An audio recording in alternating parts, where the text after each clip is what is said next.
आचार्य प्रवर मानतुंग जी अपनी साधना में लीन हैं और अपने अशुभ कर्मों को टालने के लिए भगवान का स्तुवन गुणगान कर रहे हैं। भक्ति ही एकमात्र सहारा होती है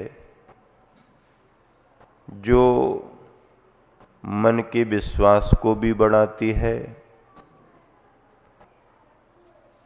और अपने प्रभु की निकटता को भी महसूस करती है। सामने भगवान जी की प्रतिमा है और मंदिर में बैठ करके भक्ति कर रहे हो, ऐसी बात नहीं थी। वो तो कारागृह में थे, काल कोठरी में थे, वहां तो किसी का आवागमन ही नहीं था, उनका तो आहार पानी बंद था, वो तो उपसर्ग की अवस्था में थे। अब ऐसी उस अवस्था में सामान्य जन घबराता, मन में भय लगता, समझौता करता। राजा साहब जिससे प्रसन्न हो वो काम करने को तैयार हो जाता, बस हमको छोड़ दो। लेकिन ये तो दिगंबर आचार्य महाराज थे, इन्होंने किसी तरह का अपने सिद्धांतों में समझौता नहीं किया। मन में भय भी नहीं लाए, डरे नहीं, और दूसरी बात, राजा को डराने का कोई उपाय भी नहीं किया। क्या? राजा को डराने का कोई उपाय भी नहीं किया, ना स्वयं डरे और ना दूसरे को डराने का काम भी किया। दिगंबर थे, निर्ग्रंथ थे, कोई जरूरत ही नहीं थी। बाकी प्राणियों में क्या होता, या तो किसी से डरता है या किसी को डर दिखाना चाहता है, दोनों में उसका काम बनता है। इनको तो कुछ काम बनाना नहीं था। अच्छा, डराने की कोई बात नहीं थी और वो स्वयं में डर भी नहीं रहे थे। राजा जो करे सो करे, सजा सुना दी, हमारा क्या बिगाड़ लेगा, बंदी ही तो किया है ना, अंदर ही तो किया है। ये तो हमें और अवसर अच्छा मिल गया। जो कर्म हमारे बाहर रह करके बहुत समय के बाद कट पाते, ये तो हमारे लिए और अच्छी तपस्थली मिल गई। क्या विचार कर रहे?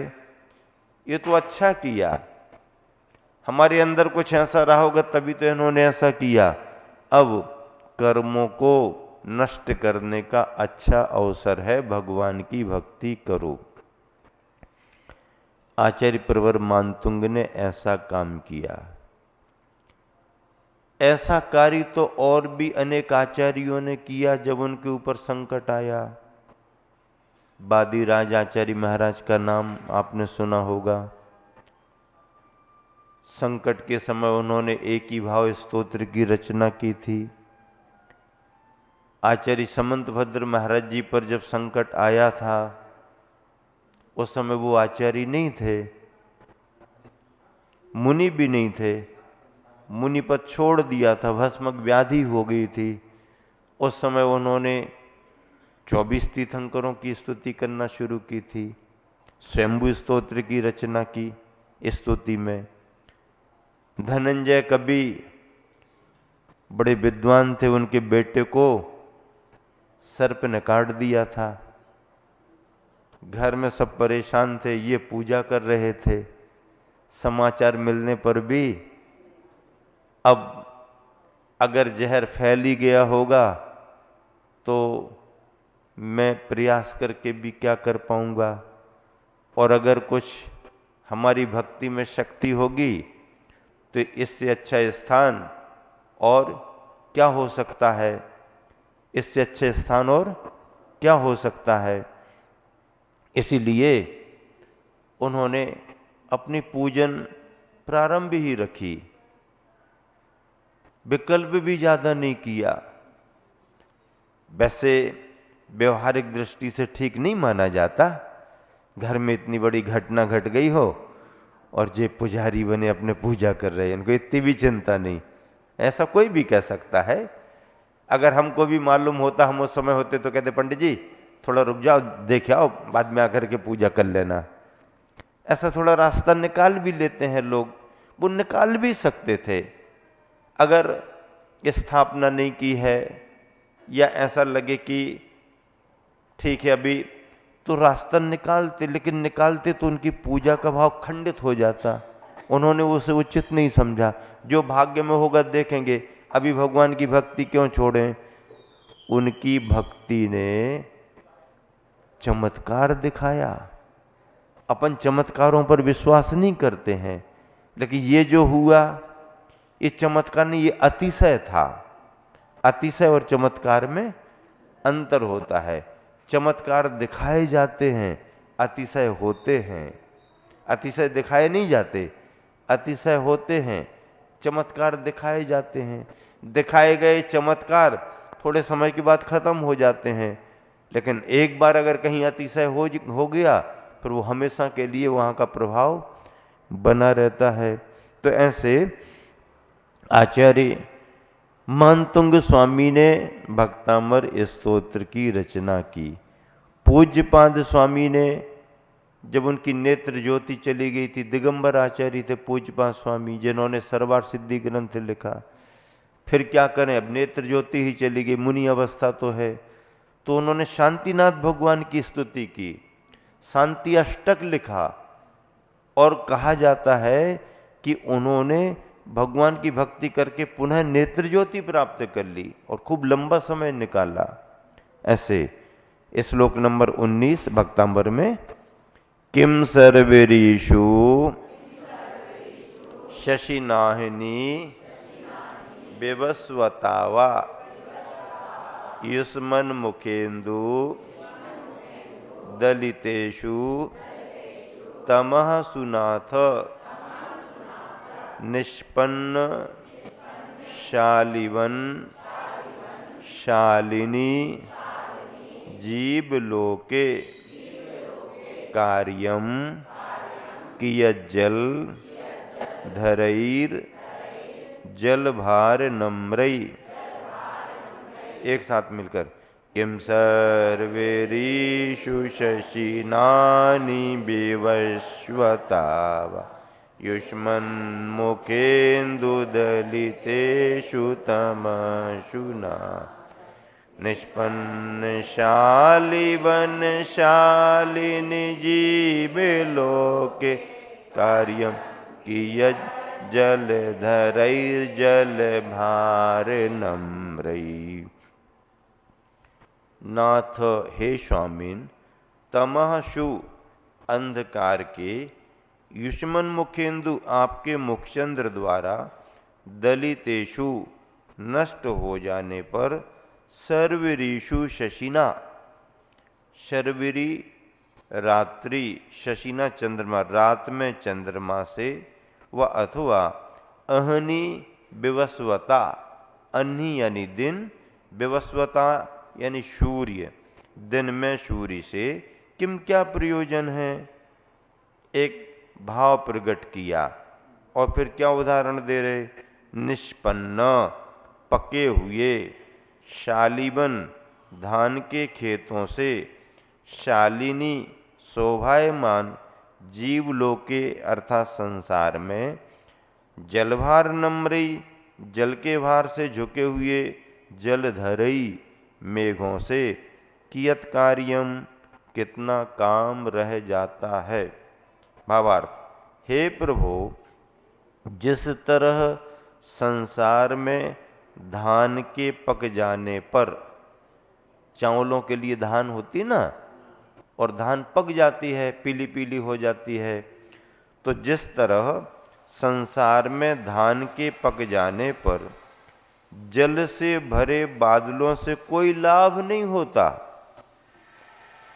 धान को अभी पानी की जरूरत है, अभी उनके रोपे लगे हैं, तो अभी तो पानी की जरूरत है, लेकिन धीरे धीरे समय निकलते निकलते और जब वो बड़ी होकर के पकने की स्थिति में आ गई तो फिर पानी की जरूरत नहीं है।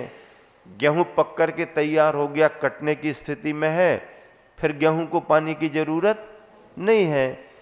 तो जिस तरह संसार में धान के पक जाने पर जल से भरे बादलों से कोई लाभ नहीं होता, यहां फसल पक कर के तैयार है और काले काले बादल, काले काले बादल, काले काले बादल आने लगे तो किसान को उल्टी चिंता होने लगती है। अब कोई काम के नहीं, चलो ये बादल कहां से आ गए, जब पानी चाहिए था तब बादल नहीं थे और अब जब पानी नहीं चाहिए तब बादल आ गए। उल्टा ही होता है मौसम। उसी तरह हे भगवान, आपके मुख चंद्र के द्वारा अंधकार के नष्ट हो जाने पर आप जहां विराजमान हैं, आपके मुखमंडल से अंधेरा नष्ट हो रहा है। और जब आपके मुखमंडल से ही अंधेरा नष्ट हो रहा है तो फिर दिन में सूर्य और रात्रि में चंद्रमा से कोई लाभ नहीं। सूरज चंद्रमा की कहां जरूरत है?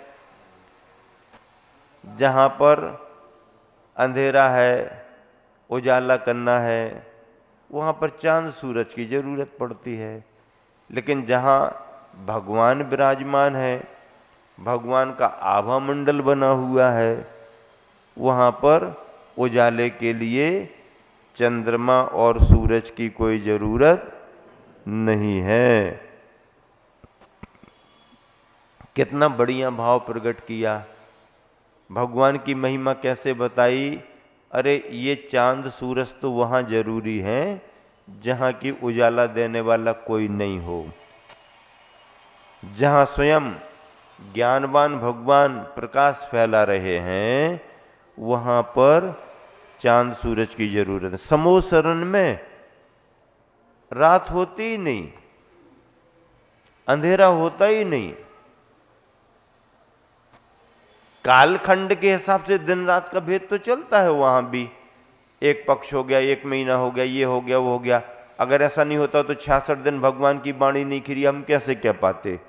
दिन तो वहां भी गिने जाते हैं। लेकिन समोसरन में जहां भगवान विराजमान है, वहां दिन रात का कोई भेद नहीं होता। समोसरण की महिमा है, दिन रात का कोई भेद नहीं होता। समोसरण के अंदर रहने वालों को कोई भूख प्यास नहीं लगती, डांस मच्छर नहीं वहां पर लाइट वाइट जाने की कोई समस्या नहीं। हाँ, ये करो वो करो, ऐसा इंतजाम करो वैसा इंतजाम करो, कुछ नहीं। वहां पर लड़ाई झगड़ा नहीं, बैर विरोध नहीं।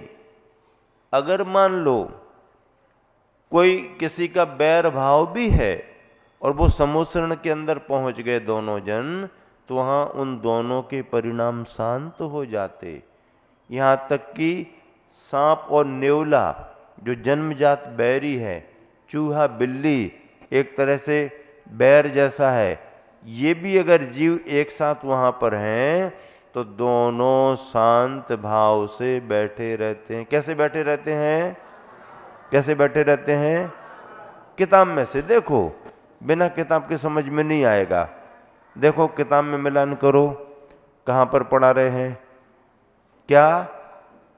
हाँ, जन्मजात बैरी भी एक साथ अगर वहां पर हैं तो शांत भाव को प्राप्त हो जाते हैं। ऐसी समोसरन की महिमा है। कहाँ की महिमा है? समोसरन की महिमा है। तो ऐसी समोसरन की महिमा किनके प्रभाव से होती है? तीर्थंकरों के प्रभाव से होती है। और तीर्थंकर कौन बनते हैं? जिनको तीर्थंकर प्रकृति अर्थात तीर्थंकर नाम कर्म का बंध हुआ है।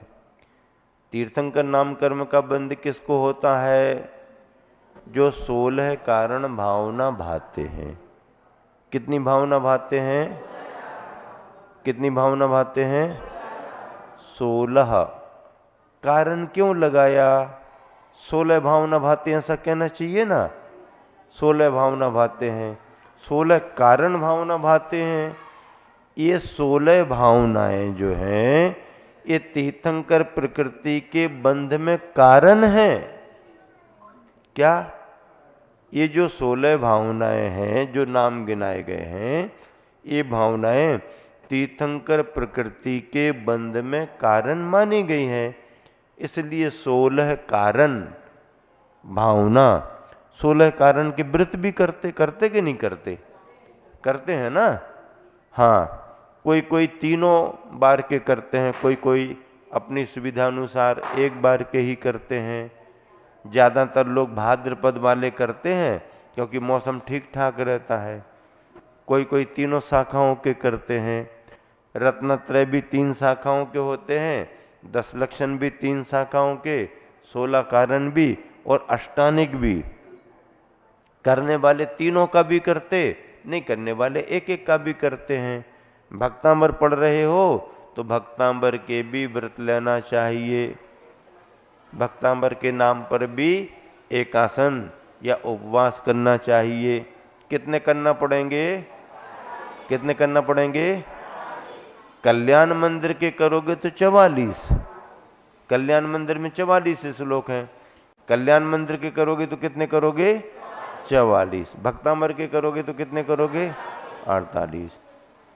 सहस्र नाम के करोगे तो कितने करोगे? 10 कहते हैं, कोई कोई 11 करते हैं। कितने करते हैं?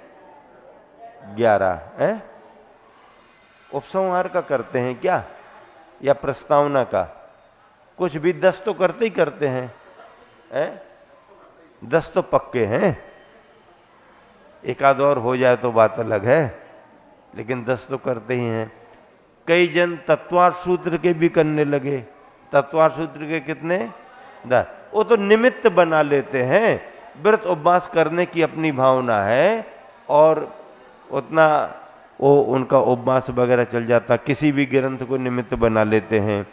तो चलो, इस तरह से आचार्य महाराज ने अपनी स्तुति में कहा, क्या कहा?